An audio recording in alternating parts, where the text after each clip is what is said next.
in the LCS. Usually, if you're coming back in as that defending champion, you're one of the top contenders for the title again. Especially because nothing changed on their team, right? You know, they have that same squad, you know, so I know that they are hungry to get back towards the top of the table. I've heard that they have been grinding really hard, you know, putting in the work, you know, trying to climb back up, trying to hash out, you know, what those issues are. But you have to see that start to really show as we are getting to the tail end of the split here. Right. You know, this is the end of week 6. There's only 2 more weeks remaining, so not a lot of rope to work with here. And granted, one of those will be a super week, so there's going to be a little bit of extra game to play in there, but time runs thin. Anyway, we've got Tryndamere, Tahm Kench, and Lee Sin rounding out this first round of bans. Nautilus, the first pick of the draft for FlyQuest. Response from 100 Thieves is Volibear and Leona, so 2 meatballs to start off the draft here, provide a powerful front line. Back over to FlyQuest, using the entirety of the timer here to decide that second pick, and it looks like, all right, they're gonna lock in the Ahri for toucouille. First play for him on the pick, so excited to see how he's going to perform on it. I think he has been such a standout on FlyQuest. There has been a ton of talk, obviously, about Jose, who I think is really having a big resurgence, having a great year, his best one in the LCS. But toucouille, I think, is one of the really big reasons that FlyQuest is performing above expectations, because people had him ranked towards the bottom of the table. I think he's easily top 3 for mid laners in the LCS as far as current performance. I think he's been really, really good and very consistent. And he's very good at his laning phase, and he's really intelligent about how he plays around enemy jungle pressure. It's very rare to actually see him die to ganks. You know, he's really on top of where they could be and playing to the correct side of the map. You know, positioning really well to be able to get out damage and not fall prey to any sort of pressure.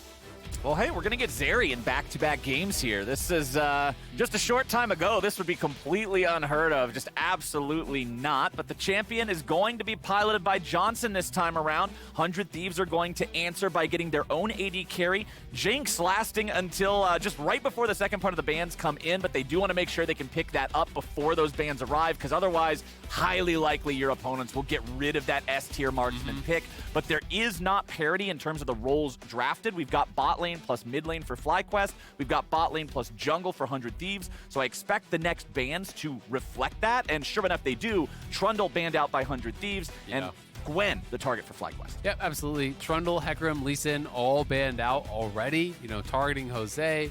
He does still play a lot of J4. That's his other kind of most played pick in there. Obviously, Xin is still available, so there's a lot of options. But today, at least, we haven't been seeing any marksman bans, so it's been kind of different roles getting targeted, which I think is partially why we're getting to see some new picks from some of these players, as they're being pushed a little bit off of comfort. You know, today, we're seeing, you know, multiple mid lane bans there from FlyQuest, and with the Gwen ban coming through, they could even throw another ban towards Abbeddage if they want to try to thin that role out even more so.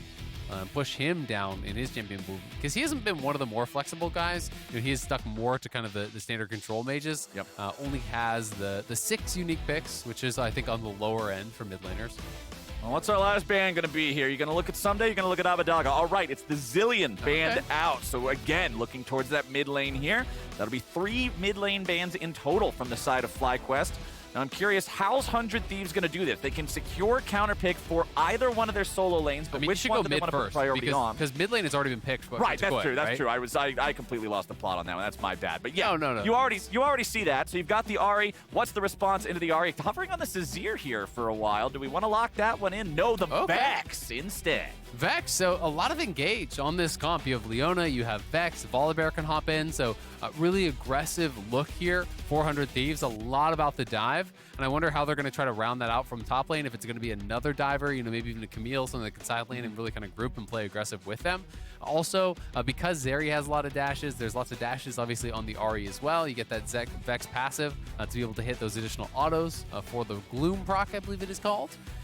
But Sion will be locked in here for Kumo. He is going to be blind, so going with a tried and true trusted pick here. Going tanky, going towards the top side. Feels like they're building more for the 5v5, and we'll see how they want to round it out with that final pick. Jose, known for the Viego, that's available. He could go towards that, could go towards the Xin. Those are the 2 that are kind of standing out to me. Well, there you go. All right, Viego's going to get locked in. So they have a front line of Nautilus and Soin for the tankiness, for the CC, and then follow up from Ahri, from Viego, from Zeri, from these champions that can either reset or pseudo-reset to keep the fight going. So if FlyQuest can get off to a good start in the fight, it looks like we got pretty high hopes for them. But last pick of the draft into the Scion, it'll be Aatrox for Ssumday. Yeah, very quick Aatrox grab there. His first of the split. Ssumday was a really big Aatrox guy back when it was more popular. We haven't seen much, if any, Aatrox really this year. I think I remember like 1 game, maybe. Yeah, so there's 1 game and it was a loss. Yeah. So it hasn't been played a lot, but Ssumday definitely strong on it. Will be interesting to see if he can actually match up well there against Kumo. You do have the ability to kind of interrupt the charged Qs from the Scion with your own Qs. For those knockups, you can kind of bully and push in, and it's going to be really strong skirmishing with him in the volley. Yeah, him and Volibear together, they can start causing that havoc that sets Vex up for the resets. I think both of these teams have some pretty pop-off comps. What's going on? Jake from State Farm, the perp just confessed. I think. I don't know. What? Oh, can't afford streaming anymore, so here we are. Oh, don't give up what you love. State Farm has options to personalize your policy so you get a rate that fits your budget. Oh, that's great. The subtitles would be nice. For surprisingly great rates that fit any budget, like a good neighbor, State Farm is there. Call or click to get a quote today. All right, Azael, let's talk junglers here early on in the game, because Closer and JoseDeodo both have a good chance to sort of get things going for their squads here. I already mentioned how both of these teams look like they have plenty of reset potential once we get into the fights, so that means these early leads, making it so that reset can be guaranteed to happen by having some more money, some more power, more levels, whatever. Where do you want to see Closer and JoseDeodo focus in this early game? I mean, I think for Closer, you're probably going to be looking towards mid. If you're going to be playing Ignite Vex, this is a very aggressive setup here. Trying to play through that, I think, makes a lot of sense. I also think it's going to be more difficult to attack someone like Kumo unless it's stacking waves and diving, or even Johnsun, who's playing with the cleanse. So I do think it's going to be a lot about playing around mid and trying to really get that kind of snowbally mid laner ahead. Because as you say, playing Ahri and Vex from ahead, you get that first reset. That is such a key component to the fight. Yup. I mean, we've got resets on the Ahri and the Vex. We've got resets for Viego. We've got... Zeri's isn't a full reset. I feel like it's just sort of a pseudo reset of making sure you keep your stacks up and can keep fighting with the ulti on. But then Jinx has resets. Yep. We've got a lot of this in this game on either side, my friend. It makes me feel like team fights are either going to be a complete graveyard where we lose 4 or 5 men on either side and it's just constantly bodies all over the floor, or if it gets too lopsided one way, as soon as one person dies, boom, everybody else goes, and it's an avalanche. Yeah, it can be really, really scary. And while Ahri, especially, post-6, is pretty evasive,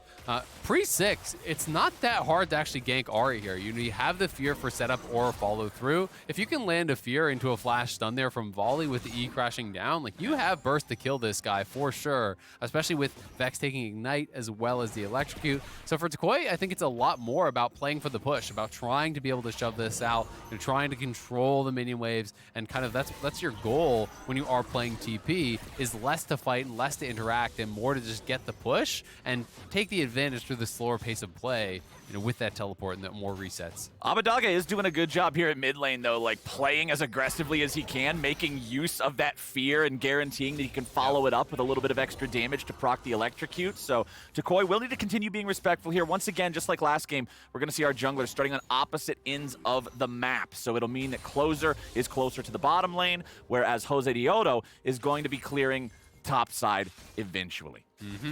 Jinx with the push here early on, so no big surprise in that one. Going to be shoving it up. Both supports going Glacial Augment. We have seen some people mixing in Aftershock if you want to go for kind of support on support, where you're actually just engaging onto the enemy support and fighting it out that way. Then Aftershock can be pretty valuable, just making that a little bit more tanky. Ssumday going to have the push on top side. No big surprise there. And we'll see if who can get eyes on Jose. At the very least, he'll get that Tri-Brush ward down, so should have early warning if Jose comes over to this area. And he's not playing Sweeper. Johnsun, or rather Aphromoo, is. So if they do have an idea that that has been placed, they could look to try to clear that out and maybe enable Jose. Yeah, I'm trolling. I didn't even notice that JoseDeodo was starting up at the blue buff, so our junglers are actually on the same side of the map, contrary to what I said earlier. My apologies on that one, but it's FlyQuest clearing out some of the vision. They still have JoseDeodo hanging around down here. He'll go ahead and recall. There's not really a play to be made now, so he'll go back to base, grab that Sheen, extra clear power, right back onto the map. Yep, and because Closer has push in top and bot, he's going to be afforded the option to go for double scuttle, right? He's going to be able to grab double scuttle here pretty early. A lot of extra gold earned for himself. Obviously, people talk a lot about the XP nerfs on the first scuttle. Right. But you're still getting paid. He is going to be 2 camps ahead off the back of that. A little bit of vision and safety garnered for his team as well. There is one brush in the side there, so Ssumday should be feeling pretty safe, and the wave is going to push back towards him unless he decides to really shove it in. So, pretty good timing on the bounce of the wave. You want to try to make it crash, as your jungler is elsewhere, and then when the jungler, could be up looking to gank you, having it slow push towards you allows you to play very defensively, allows you to sit back and just wait to collect that farm without really much risk. Right, that's the big thing. You want to mitigate that risk and make sure that you're not in diveable range once that wave crashes. You're not a big blinking light for the enemy jungler to come get free money. Exactly, and we did just get to see that little interaction that I was talking about, which is one of the frustrating things about playing Sion into Aatrox, is that the charged Q for Sion is so much slower than the Q from the Aatrox. So, Kumo starts channeling that up, and somebody just knocked him right out of it, interrupting it. Can make it very, very difficult to actually win out in a lot of these trades. Yeah, and I mean, when you look at Aatrox, 2 of his abilities are just absolutely tailor-made to deal with the Q. I mean, you can either interrupt it with your own Q, as you're saying, or, I mean, if your Q's on cooldown, you have a very short cooldown dash to just get out of the way of it before he can channel it long enough to get the knock-up parts. So, lots of tools for Ssumday to deal with Kumo's main aggro mechanism in these 1v1s in topside. You can see Ssumday does have a very modest CS lead here so far. Back in mid lane, things are pretty standard between toucouille and Abbedage, but we will be hitting level 6s soon in the solo lanes. That could be very big as Ssumday takes Kumo dangerously close to 0. Yeah, and the wave is pushing away from him, so this really sucks for Kumo. He pretty much has to TP back to try to fix the wave because Ssumday can actually just allow it to slow push towards him, deny a lot of these minions. With that many range minions, like this will be a hard freeze if somebody actually wants it to be. Yep. That's going to be a full wave denied, so he is forced to TP back, has to utilize his buy to be able to push out. He's going Bramble here early. There's been a lot of talk about Bramble actually pretty recently. It's not the most effective item for survival, so unless you're actually looking to scrap, it is better to just go Warden's Mail straight up for survivability. That item is kind of just more efficient in that way, or even just building HP early on is actually better for your survivability as well. So if he wants to scrap and have the healing cut for that, can be powerful. But otherwise, it's not the most efficient item. And, with that wave being held against him, being pushed in, Abbedage looking for a kill here. Abbedage goes right back in. toucouille, he's burning away, but he stays alive with, what was that, 40 HP. toucouille survives the all-in from Abbedage. That was really close. The charm there pulling Abbedage into the tower range made it really dicey on both sides. But a slight advantage there for Abbedage, who will be able to push out before the reset here. Something else to mention is the fact that because it is only Vex as the AP, yeah, Volley does a little bit of magic damage, but honestly, Sion doesn't care. Sion can just build health and armor and is going to become that mega tank in the later stages of the game because there's not 2 real threats towards him. It's pretty much just the Jinx that he has to worry about. Right, plus, I mean, when you look at Vex, it's not like this is a consistent damage, like constant, like a Rise or something like that with AP damage. Yep. Vex wants to go in, unleash the full combo, get a reset, and find the next target. You unload the entire combo into Sion, congratulations, you took half his health. Now he spams that emote at you where he's dropping his weapon on the ground and then he walks away. That's optimistic, half his health. I was going to say congratulations, half his shield. Like, it's one of those things where if Vex can ult and full combo your Sion and then win the team fight, you got bigger problems. Yeah, you got a lot of issues. Something has gone wrong somewhere that is just like really, really not a good look. So I do think, Kumo going to be stacking it up and looking pretty good there. And Ahri did actually just have it confirmed, live with 2 HP. 2? So that's, Holy it's more than 1. But that's all that it's more than. Yeah. Because I thought he got maybe down to 50, 40, something like that. But 2 HP. Bottom side, though, the 2v2 breaks out as Johnsun is level 6. And that means he and Aphromoo are going in. He follows after this. Huhi's still getting away, staying alive for now. Johnsun, not enough damage, but they force the flash out of both of the 100 Thieves bottom lane. Yeah, that's really good. Aphro just trading aggressively there, utilizing his summoners. They had the earlier 6 on Zeri, so he trades trades out his flash, gets flash off both FBI and Huhi. Yeah, you couldn't chase down and kill because you look at the items and you're like, oh, he just has Thorin's Blade still. It's not really it's like, an impressive amount of damage, but still really well worth it. And now, maybe Jose could look down towards that bottom side. Has been pretty passive thus far. 100 Thieves with an advantage from the laning phase. They are starting up this Herald. Ssumday roaming down, so they have the man advantage. But Kumo is coming here, and it looks like FlyQuest are happy to contest. Both supports are going to arrive as well, so we might have a straight-up 4v4. Everyone's on the way. Even Marksman sitting back in the base, heading towards this area, or at least towards the mid lane. Okay, it's going to be confirmed over to the side of FlyQuest, but now 100 Thieves is ready to go in for the fight. Kumo's going to be taken low. 100 HP here on the Scion. First blood over to Ssumday. FlyQuest in retreat. JoseDeodo seeing if maybe he can try to stay and help or do anything. Maybe he can try to grab the eye, but no. The eye is on the ground, and 100 Thieves protect it until it fades away. So Kumo dies. First blood goes over to 100 Thieves, and FlyQuest don't even get anything back for it. Yeah, all they get is the smite confirm, but that's not going to be much of anything. Johnsun, nice little dash, dodging the ulti there from Huhi, but definitely in the favor of 100 Thieves. Especially because, they actually moved first, it looked like, to try to actually start that up. Johnsun was the one that was arriving earlier, but still, by the time Johnsun got there, the fight was pretty much decided. So it's about the eye spawn off, and in these last little minute smites here, you can see going in, the eye gets procced. Oh, I see what happened. I think what happened was Closer thought he had the angle for the eye, so he auto-smited thinking he was going to proc the eye, but the Herald actually turned a little bit, so he didn't proc the eye with his auto. He actually just had hit the side, so that's why it looked like, because first when I watched it, I was like, wow, that smite was so far off, because it only got down to about 700, but that's actually what happened, is he had it timed with Shelly the eye memed damage. on him. Yeah, he thought he was going to have the angle, and then the angle disappeared in front of him, so little unlucky on that one, but hey, 100 Thieves are still fine, taking the first blood, defending the eye, making it so there's nothing meaningful, as you said, aside from just like the gold from taking the Herald itself. The moral victory. Yeah, you get a moral victory and a little bag of gold you. worth about a cannon minion. It's not really that big of a deal, but 100 Thieves have also already secured themselves the first Drake earlier. That was around 6 minutes. Here in 30 seconds, we're going to see the second one. If 100 Thieves can get a 2 Drake lead while nullifying first Herald and having a 1,000 gold lead, roughly, 11 minutes into the game? That feels awesome here for this early game. Yeah, it'd be feeling great for them. They are setting a pretty good pace thus far. They have had pushed largely on the bottom side. Of course, right now they are being pushed in, but 100 Thieves moving down towards that bot side. Clearly they want to set up, and Vex can actually look for these engages over the wall. You can kind of play back by that little tri-brush area in bot lane and look for the long-range ult if FlyQuest was pushing up. Of course, FlyQuest has eyes on this. They have a lot of wards in this area, so Jose is here, toucouille is here, but Kumo is topside. He does have TP, but it looks like they're not actually going to try to play for this. They just move Vex down. They have Ssumday actually covering the mid wave, and now Ssumday will go back up towards top. So it's basically going to be, a plate, maybe 2. I don't actually know if Kumo is playing Demolish or not, but he'll get a little bit of gold, and they're going to try to get picked now. Oh, nicely done! FlyQuest immediately strike back and pop Abbeddage before we can do a thing about it. Now, Huhi's got to try to get away, but remember his flash was already lost earlier. Huhi barely stays alive. The heal coming out from the FBI to get him out of danger, but FlyQuest, nice job there finding the pick. Yeah, nice job. They get the kill, and Kumo got 2 plates, so nicely done up on that top side. You're basically trading, a good 700 plus gold there for the dragon, which I think is actually pretty damn good for FlyQuest. Yes, it is 2 dragons, 400 Thieves, but FlyQuest could be ready to fight at that next dragon, closing the gold gap quite a lot, and it is, of course, Demolish being played here.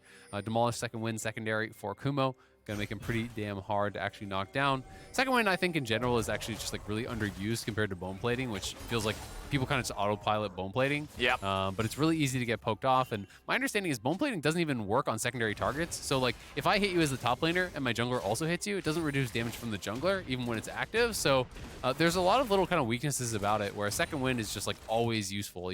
Anytime you get hit, you get some health back. The way that I always looked at it is how easy can your opponent apply damage to you? If you're in a matchup where you're only ever going to have these committed trades from either one of you, 0. Sure, bone plating feels great because now you're going to stop the all-in or at least make them play more carefully around it. If you're going to consistently be taking little chunks of damage, go for second wind. And Ssumday has shown he will constantly hit Kumo with Q1, Q2 every time that he can. Yeah, and I mean, we're not even that far into the game. Second wind has healed Kumo for almost 500, right? So that's actually a really big deal. When you're thinking about that in terms of refillable potions, that's four charges of refillable potion, essentially, that he's already been healed for there, right? That's 125 per heal there. So very, very nice, the amount of sustain it actually gives you.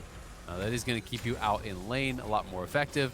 Sion really is tough to push out of lane, and especially when you are playing, with TP, you have the ultimate as a quick return to the lane, you have the TP as a quick return to the lane, you have multiple ways to just kind of keep getting back there and keep refilling your health over and over and over. But Ssumday is definitely in the advantage. He got an early kill, he has the Gore Drinker completed, and is going to be a pretty big threat early on in these team fights. Exactly. Kumo continues to scale forward, though. He did have to stop off, as you said, for that Bramble Vest early, so he's a little bit behind. Combined with the farm deficit, of course, too. Like, his Mythic's not going to be online at the same time, but he should get there in time for when this dragon fight breaks out in 2.5 minutes that we're expecting to have. And I am expecting to see FlyQuest try to do something about that. Yes, they are still down in gold overall, but it's an Ocean Soul on top of this tanky front line of the Aatrox, the Volibear, the Leona that's already going to be difficult to get through. So I expect FlyQuest to have an issue with so easily surrendering a soul point here. Yeah, I think they are going to try to contest. My question is just, can Zeri actually push through that front line, right? Because it's not like they have a Jinx. Like, yeah, they have Soin, who's going to scale really, really well. They don't have an amazing frontline killer. It's going to take Johnsun a long time. If you're just sitting on Triforce, to actually punch through the Leona, the Aatrox, the Volibear is going to be fairly difficult. So we'll see how they actually want to play it, if they're just going to have everyone kind of hitting frontline. And, if you do that, does it actually go in your favor against the Jinx, who's going to be fully stacked on the lethal tempo, just firing out shots from that back line, and it is a much higher DPS build and a much higher DPS champion with the Kraken. Well, we've got the second Rift Herald of the game up now. It's 100 Thieves who are first to the scene. FlyQuest bringing in a teleport. It looks like they might just want to contest for this. Here we go. The Herald's just burning away. 100 Thieves are going to secure it before FlyQuest is able to make their way in. Huhi buying time with a nice stopwatch placement. Super Mega Death Rocket flies in, and 100 Thieves are ready for the counterattack. Vex makes his way into the fight, and now you've got Abbeddage looking to set it up, but it's a double kill back over to Ssumday. A 1-for-2 trade so far. They're continuing to try to get away from the dead body of Kumo, Huhi taken very low. Johnsun still alive, toucouille still alive, half HP. Closer also down to a couple hundred. Ssumday is the raid boss here in these fights. He is the difference maker. Oh man, they just can't finish up any of those low health bars. FlyQuest couldn't get in. There was 3 people with blinking health bars on the 100 Thieves side. It could have gone so much better for them.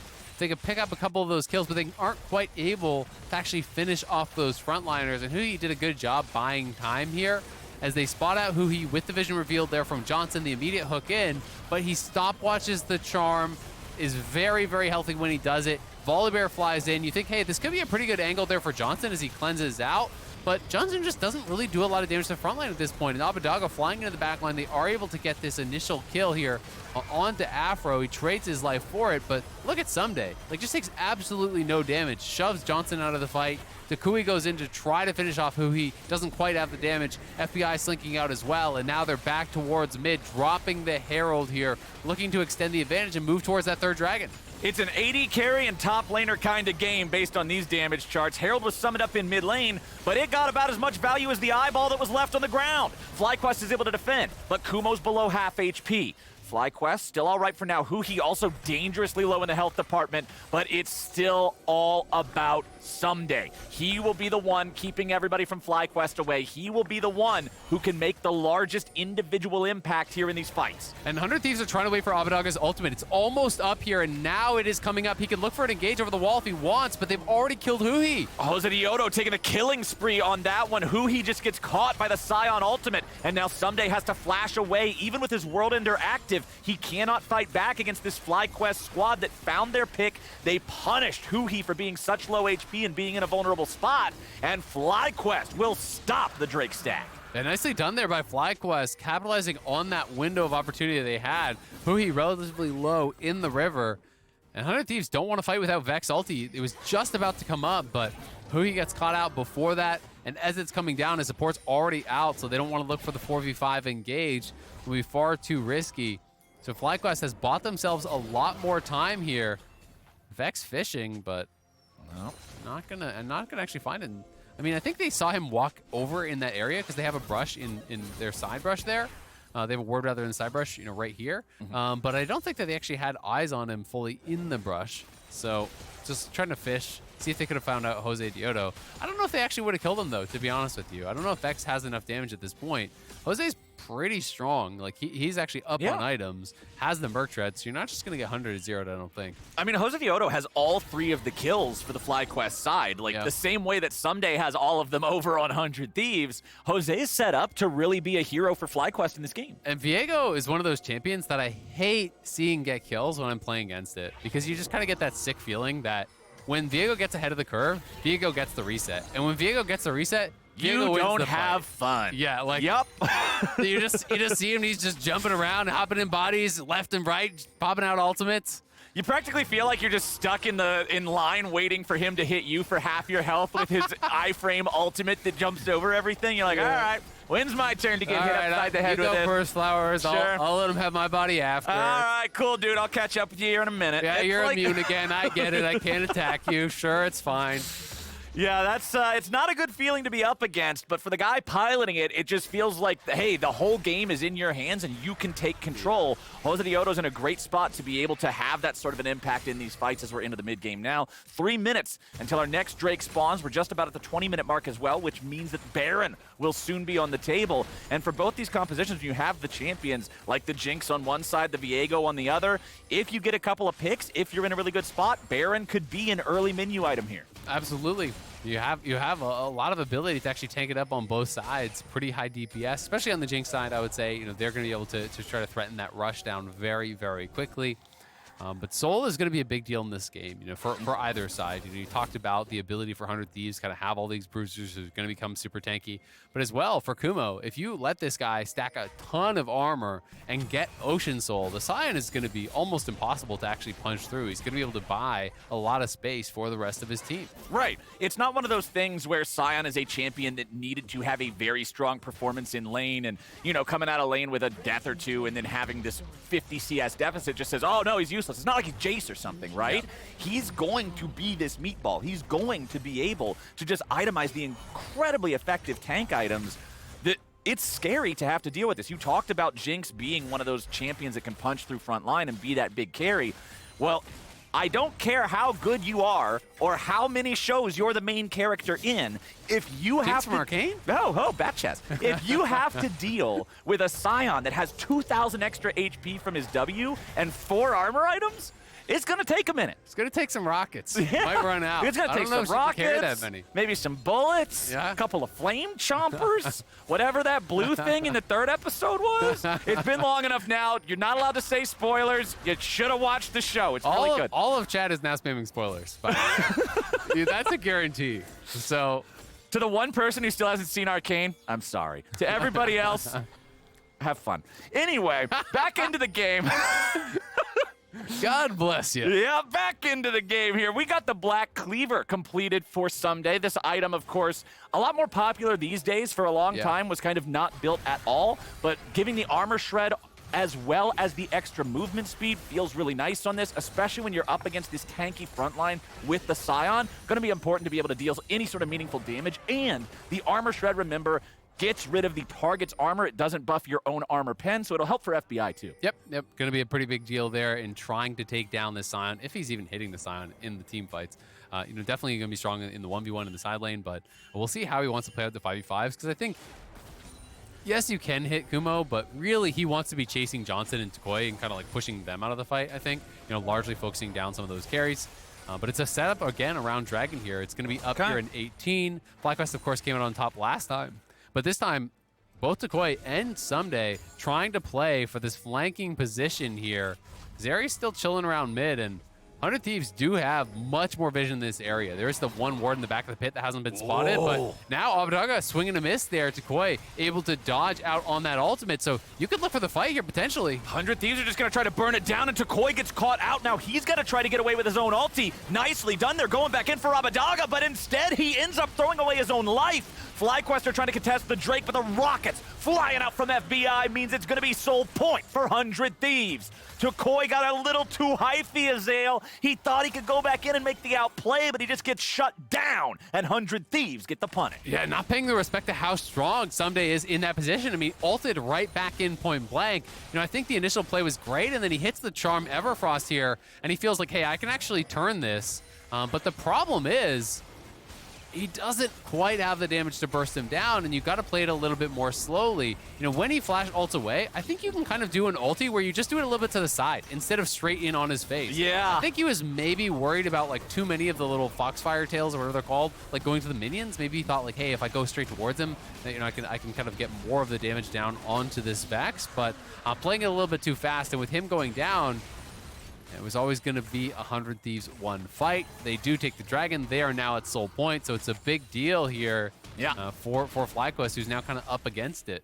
And we don't have a super high kill game this time around. 7 kills in 23 minutes is on the lower end, but we also don't have a high gold difference between the teams. They're still pretty close in most respects, and I think that makes the soul thing that much more important, because that could be the thing that really breaks this game open and gives 100 Thieves that big power edge. Absolutely. I mean, I think it's very difficult to win against Ocean Soul. A lot of people talk about the Hex Deck one. You know, it is obviously really, really powerful, but I think Ocean Soul still remains, you know, one of the premier souls to grab.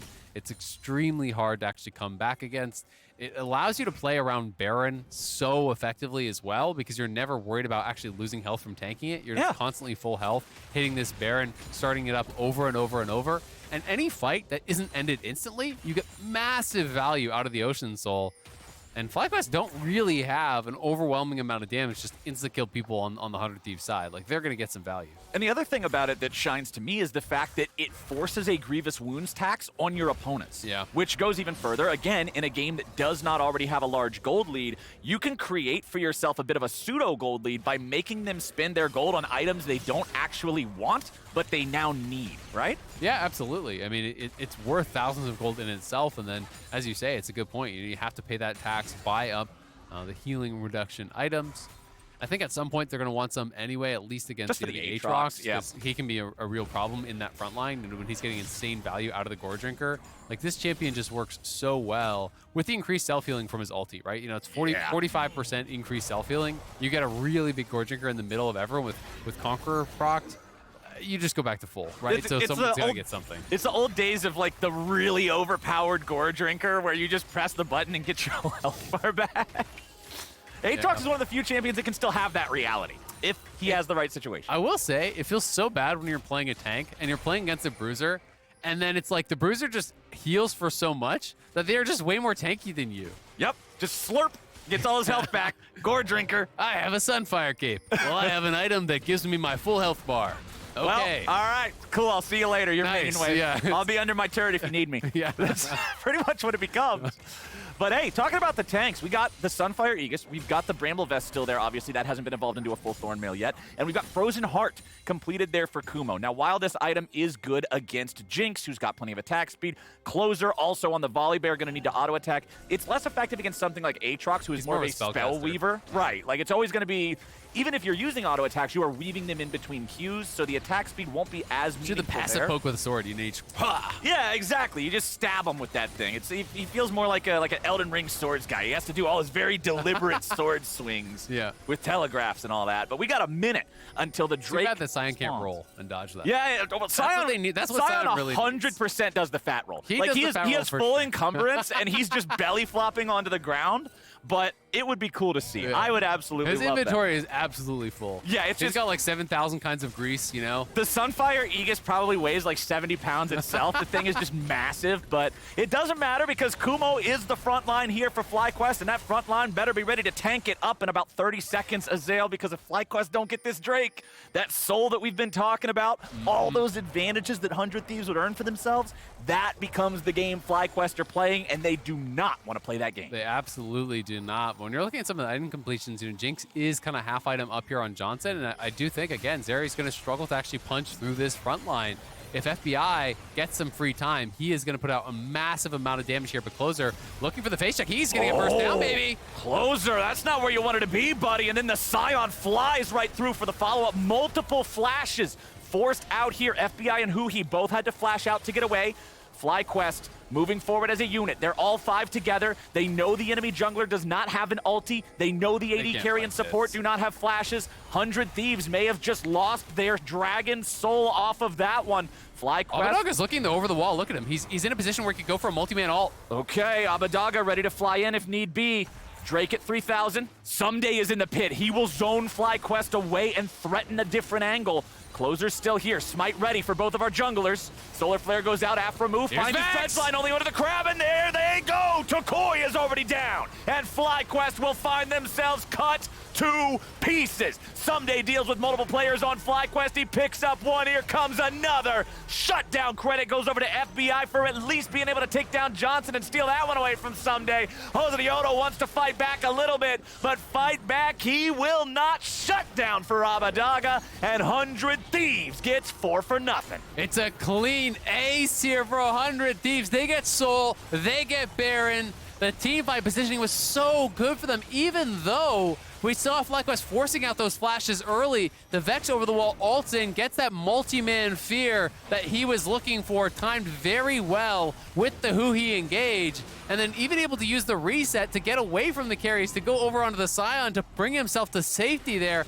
This is just so nice, and it's all about this angle from here. Huhi coming in from one side, the Vex ults in from the other side, hitting onto toucouille, able to fear up 3 members there, all of them getting burst down very quickly, and Abbeddage, who's in some trouble, then just uses the ulti to taxi over to Kumo, who can't finish him off, getting him safe from that Zeri, and Ssumday gets in on top of Johnsun, absolutely clobbers him.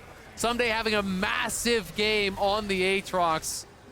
Abbeddage, the cooldowns came back up out of that zone. You have the W back, and the W shield is just enormous, so unfortunately for Jose, he goes down and can't do anything about it. Huhi gonna get picked off here, it looks like. He survives! And the counterattack finds Closer a kill. Now Ssumday's made his way onto the front line. FlyQuest didn't have the damage to burst the Leona. They tried to do something to at least put the brakes on the 100 Thieves war machine, but that machine just keeps chugging along down mid lane. Yeah, they're looking really strong here, and they even forced a flash off of Johnsun from Abbedage's ult. He threw in that Vex ulti, and Johnsun knew he had to flash it, couldn't actually dash out of the way.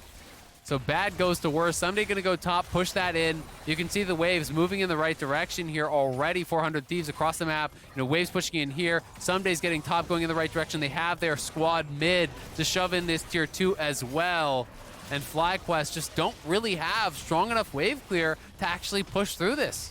FlyQuest feel like they are stuck in such a bad spot here. The game felt close for a while, but when you get a near ace plus a Drake Soul, plus a Baron, all within 30 seconds, the game's gonna turn your way pretty fast, and 100 Thieves are looking to make the most of the remaining minute here on the Baron. Ssumday will lead the charge, pushing up the top lane. Minion wave about to crash into mid as well, so these are synced up.